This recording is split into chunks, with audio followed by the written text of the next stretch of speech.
kabajamtoota hordoftoota raadiyoo madda nageenyaa nagaan keenya lagaaf xabba qaxxaamuree bakka jirtan maratti sinaa ga'u jechaa oduu guyyaa irraa kasan dhageessisaan isa iddawweeti.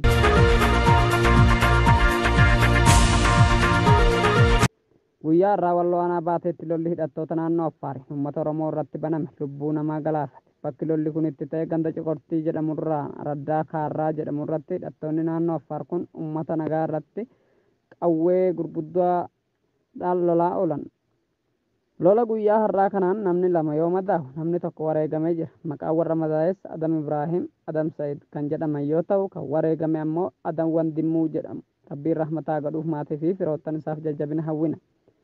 Oromoon nuuf dirmadhaa jechuun ergaa isaanii dabarsanii jiru. Lolli kun eegalee waggaa 7 lakkoofsee jira. Wanti walloo keessatti ta'aa ture gama Wallaggaa taree jira. Waraanni mootummaa duula hamaa gara lixa Oromiyaatti geggeessuu isaan booda yakki waraanaa uummata nagaa irratti raawwatamuun himame.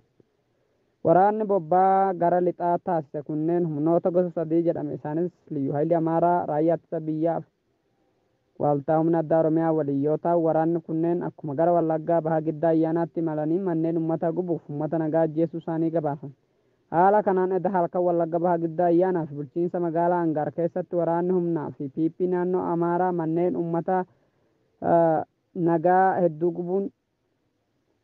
nagaa gubuun bulame. Namoonni hedduunis uummata nagaa irraa ajjeefamuu keelloof himan. Hanga ammaa maqaan namoota edda halkan ajjeefamanii giddaatti Addisuu Abbabbee hojii humnaa hojjetee kan of jiraachisaa ture, obbo Kaabaa ogeessa fayyaa kan ture, Baqqalee Innaangoo jiraataa magaalattiiti yoo ta'u kunneen maqaan nugaaniidha. Ajjeechaan raawwatamaa jiru kanaa ol keelloo miidiyaattu gabaase. Wanti Oromiyaa irratti deemaa jiru kun yoo wayyaanee jedhan san dalagaatti hiikaa jiran fakkaata. Uummanni Oromoo dammaquu qaba jedhan. Lola Finxaaleeyyii Amaaraa Oromoo Walloo irratti bantee walqabatee Walloo keessatti koreen koomaandii poostii fi poolisii federaalaa akkasumas raayyaan ittisa biyyattii dhaabbate hojiin qorannoo yakkamaa seeraaf dhiyeessuu jedhu jalqabeera.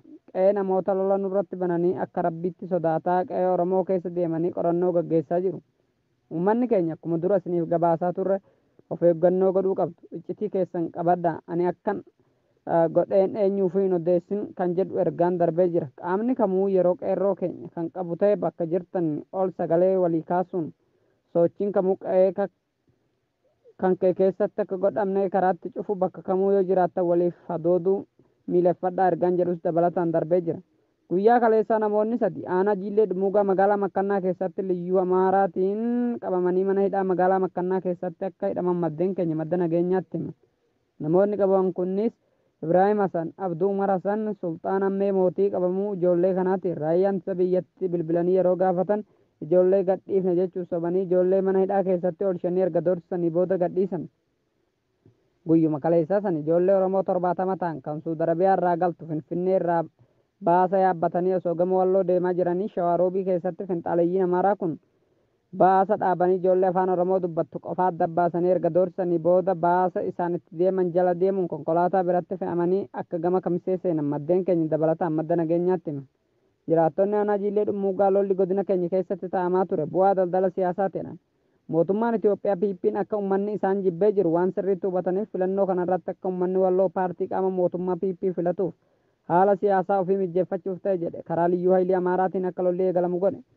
Tapha tooftaa siyaasaa uummata irratti taphachaa jira. Filannoo biyyaalessaa kanarratti paartiileen mormitoota kanneen amma filannoo irratti hirmaachuuf qophiitti jiran hundi isaanii paartii nafxanyootaa ta'uun isaanii ifa galaadha. Kanaaf mootummaan akka Oromoonni Walloo paartiilee nafxanyootaa hin feene waan sirriitti beekaniif uummanni yeroo paartiilee siyaasaa Oromoo filannoo keessaa dhabe paartii PP filachuu waan danda'aniif uummata of jaalachiisuuf kaabineen qaama PP kanneen godinaarraa hanga gandaatti dhiyaaseffamtee jirtu akka waan uummataaf dhimmamtee of fakkeessuuf maqaa gargaarsa hedduun qalbii uummata keenyaa hawwachuuf hojii manaa godhattee bu'aa siyaasaa jalaa argachuuf dhamaa jirti. Kanaafuu akka uummanni keenya siyaasa goyyomsaa kanaan hin goyyomfamne uummata keenya nuuf hubachiisa jechuun qeerroon biyya keessaa ergaa dabarfateera. Dhalattoonni Oromoo biyya Ameerikaa kutaa bulchiinsa Waashingtan DC Siitaalii jiraatan hawaasa Oromoo manaa fi qabeenya isaanii irraa buqqa'aniif midhaan kuntaala 400 bituun uummata keenyaaf gumaacha taasisan. Deeggarsa bitaman keessaa eebila tokko bara 2013tti buqqaatota ganda Arbaa Waayyuu fi ganda Luugootti midhaan kuntaala 200 qabachuun bakka buqqaatonni qubatan iddoo addaa mana barumsaa Luugootti argamuun hawaasa keenyaaf gumaachi taasifameef midhaan bitame keessaa kuntaalli 100 hawaasa keenya naannawaa Sanbatee qubataniif yoo laatamu midhaan kuntaalli 100 hawaasa aanaa Arxumaa Fursii kan naannawa magaalaa Caffaaroo qubataniif akka laatamu koreen deeggarsaa himan. Walitti qabaan koree kanaa kan ta'an obbo Xu'aa Haajii akka jedhanitti hawaasni keenya buqqaatiin asitti argamtanii yeroo kamuu caalaa isaan faana akka jiranii fi qabeenya qabaniinii fi lammiiwwan Oromoo bakka adda addaatti argaman hunda sochoosuun bakka buqqaatanitti ni deebitu jechuun jajjabeessan. Dhalattoonni Oromoo deeggarsa lammummaa godhaniif galatoomaa jennaan maddi koominikeeshinii aanaa Jiilleetti. Daawwattoota keenya oduun keenya guyyaa irraa kana fakkaataa nagaatti bula.